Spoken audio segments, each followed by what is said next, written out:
বইছে বাতাস বৈরি, তৈরি থেকে তৈরি, একটি ডাকে নামতে হবে মাঠে, আবার তুমুল ঘামতে হবে মাঠে। শত্রু আজও বন্য, সুযোগ খুঁজে হন্য, খামছে ধরে কখন সবুজ লাল, দূর আকাশে উঠছে শকুন পাল, থামছে ধরে কখন সবুজ লাল। আমরা রাস্তায় নামার জন্য প্রস্তুত আছি, অপেক্ষা করছি তোমাদের শুধরানোর। শুধরে যদি না যাও তাহলে পরিণতির অপেক্ষা করো। আজকে এই সোহরাওয়ার্দী উদ্যানে যে শহীদ পরিবার আর জুলাইয়ের আহত যোদ্ধারা এখানে উপস্থিত হয়েছেন, তারা কারো করুণার জন্য এই সোহরাওয়ার্দী উদ্যানে আজকে জমা হয় নাই।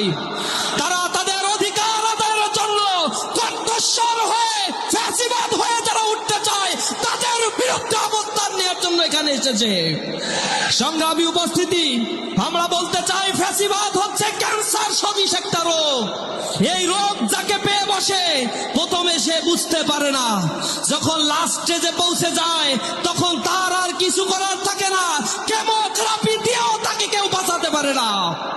আজকে যারা ফ্যাসিবাদ হয়ে উঠতে চাচ্ছেন, গণভোটকে অস্বীকার করছেন, মানবাধিকার কমিশনের অধ্যাদেশকে বাতিল করার মতো দুঃসাহস দেখিয়েছেন, গুম খুন অধ্যাদেশকে বাতিল করার জন্য পায়তারা করেছেন, ব্যাংক রেজুলেশন অধ্যাদেশ মডিফাই করে ফ্যাসিবাদের দালালদেরকে পুনর্বাসন করার চেষ্টা করেছেন, তাদের পরিণতি ঠিক আওয়ামী ফ্যাসিবাদের মতোই হবে।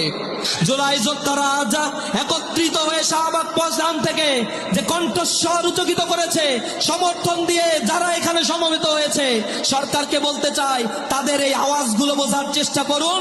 অনতি বিলম্বে জুলাই সনদকে বাস্তবায়ন করুন, গণভোটের রায় বাস্তবায়ন করে বাংলাদেশকে একটি সমৃদ্ধ বাংলাদেশ গড়ার জন্য কাজ করুন।